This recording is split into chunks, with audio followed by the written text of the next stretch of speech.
Hi Sean, how are you? Fantastic. Oh, that's good. You are fantastic, I've got to tell you. Great to be here. Now, onion jam is one of those delicious things that if ever I go to a market or any kind of an event like that, I buy jars of it because you can put it onto steak.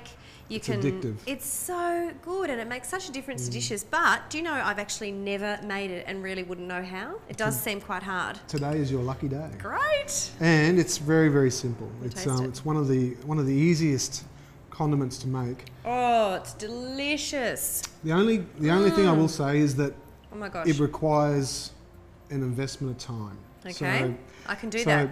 you know, it's one of those things that you've got to watch and you've got to stir, but the basis of it is so simple.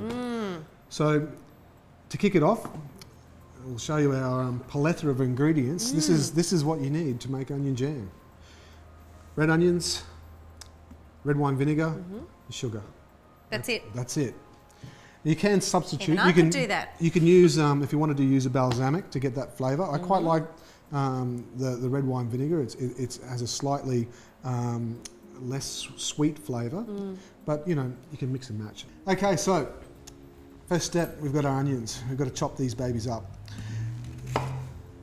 Red onion always? Well, you know, you can use white onions. I actually like using red onions, and I find them a little bit sweeter. I find the flavours a little bit more delicate. And the colour. And also the colour.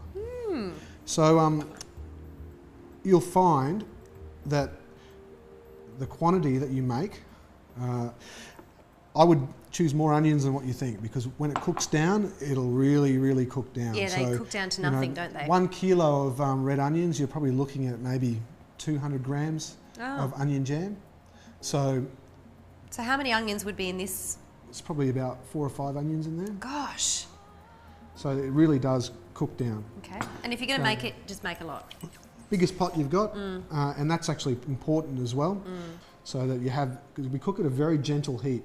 So it's a slow heat, so you want as much of the onions touching the bottom of the pan, touching the heat source at one time, and you're stirring continually. Cutting up the onions, we take the core out. I like to cut mine basically across the grain. So it's not too long and stringy when it comes out. Yeah, so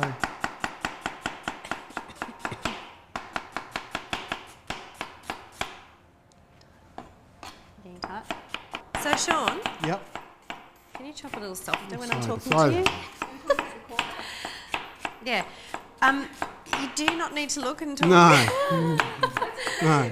I know. It's all hand feel. Oh my gosh, look, you can chop and not look. Scary.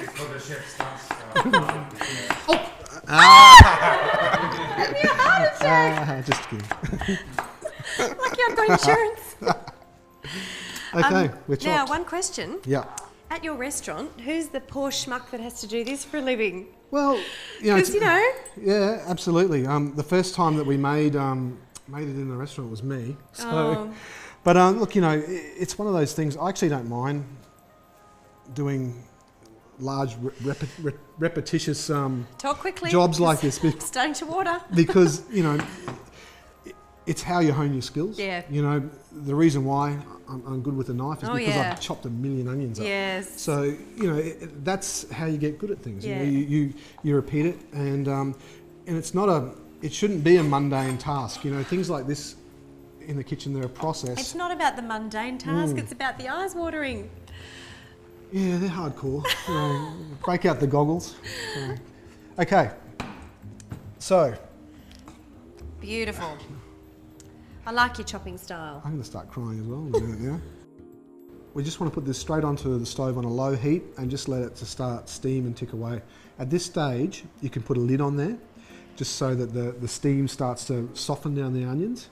And we're crying. We've got to, let's just take a minute. Yeah. That's so beautiful, Sean. This recipe. Now, before I start really, really crying, I'm with you. let's get it onto the stovetop. And Okay. do you put any oil or anything? No, you just want to let Nothing. the natural moisture that's in the onions start to steam and start to soften it. You know, we don't need to add oil to this. Oh. We don't want it to be oily. So, Yeah, good point. you know, it's not necessary. Okay. We'll get it on the stove. All right, our onions have sweated down. There's not really any colour on them as They yet. look like they've got oil in it because they're Yeah. so kind of gleaming. So at this stage we want to put in our vinegar, and we also want to add just a little tiny bit of our sugar. It's important that you don't add too much of either, Okay. so just a touch. So that's only about a tablespoon. About a tablespoon for that amount. Okay. But, you know, if we're making a decent sized pot. Yeah, I would have gone berserk and poured the whole thing in. Look, you can always add more, but you can't take it out. Yeah, so true. The same with the sugar. You know, I'm only going to put in A teaspoon. a teaspoon. There's a lot of natural sugars in the onions. Yeah. So it's really just to give them a bit of a, I guess, a kick start, so to help them along. And you were saying before that you can use some pomegranate molasses, which seems to be the Absolutely. Flavour of the month. flavour of the month. Flavour of the month for an ingredient that's been around for 1,000 years. Yeah, that's right. So, you know, it's the old saying, there's nothing new in food, only rediscovery. Yeah, so, that's right. You know, pomegranate molasses, exactly the same. It's got a nice high sugar content. It also has that nice tart flavour that's similar to the red wine vinegar. Perfect substitute. Well, I have some in my pantry from Bass Foods, and I just didn't really know what to do with it, so I'll definitely put some in and Absolutely. see how it goes. Would I just put Fantastic. like a teaspoon in, or Once again, yeah, just be A little bit. just a little bit to start with. Once it cooks down a bit more, have a taste. Yeah. And think, oh, do I want it to be a little bit sweeter? But always remember that the longer you cook it, the more natural sugars are going to be released by the onions. right? So even if you wait right until the end when you think, right, that's done, taste it then, and then you can finish it off with a little bit more and cook it through. Yeah. Okay. So we'll put this back on the stove now. And the important thing is, because we've added some sugar, we've added the vinegar, we need to keep a good eye on it 'Cause so it'll that stick. it might stick. Yeah. So back on the stove, and then we'll see and what how it's... long do you think it'll take from here on in? Well, if we're making a big batch, Yeah. a small amount like this, probably we'll be able to knock over in probably half an hour to 40 minutes. Okay. But if we're making a big batch, the key is slow temperature. Yeah, right. As low as you can set your gas rings or your hot plate, and just let it tick away. Let it tick away and keep stirring it, taking it away from the bottom of the pan. Fantastic. Let's get it back on the stove. All right. Oh. Okay, we're just about there. You know, we could Oh, continue. It smells amazing. It's fantastic. Now we could continue cooking that down a bit more if we wanted to. But it's got a bit of oomph about it now. It has, you know, the colours there, the you know, the nice caramelisation's Yeah. come through. And it's still got a bit of shape to it. We've been tasting it, so you know we've added a little bit more vinegar, a tiny little bit more sugar. We It have been didn't- tasting it. It didn't need much more than what we put in originally. You know, a lot of the sugars have been released by the onions, and you know, it's ready to go. Now you can Yeah. use that hot, you can use it cold. It's a great condiment. You know, it's the sort of thing you can use with, you know, crostini, with a little bit of goat's cheese. You can use it with, you know, Fish. It's endless. It's endless. You know, a great condiment for steaks. You know, and Hamburgers. so cheap, so easy to make. Yes. It's just a little bit of time and invest. That's really your own time that you're investing. Yeah. And to be honest, it teaches you patience in cooking, which Yeah. is something that a lot of chefs these days have Like left me. behind. And my last question is, Sean, Yep.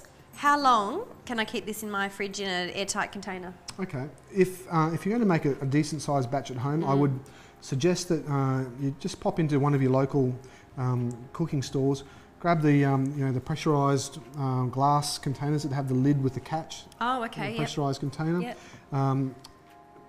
Clean those out, boiling water, so they're sterile, and you know, you could seal this, put it in the fridge, 3 months, 6 months. You know, it's And once it's been opened, how There's- long will it keep? once again, you know, you'll get at least a week to 2 weeks. You know, you got to think there's a lot of sugar in there. There's Yeah. vinegar. They're natural preservatives. Yeah. It's already, you know, protected by those ingredients. Yeah. And the cooking process, it's been slow cooked at, you know, at over 100 degrees for a very long time. As long as the container Yeah. that you're storing it in is safe and sterile, Yeah. it'll last you a very long time. Excellent. Well, So, thank yeah. you so much. I'm so glad I know how to make this. I've always wanted to know, so thank you. Fantastic. Great. Excellent.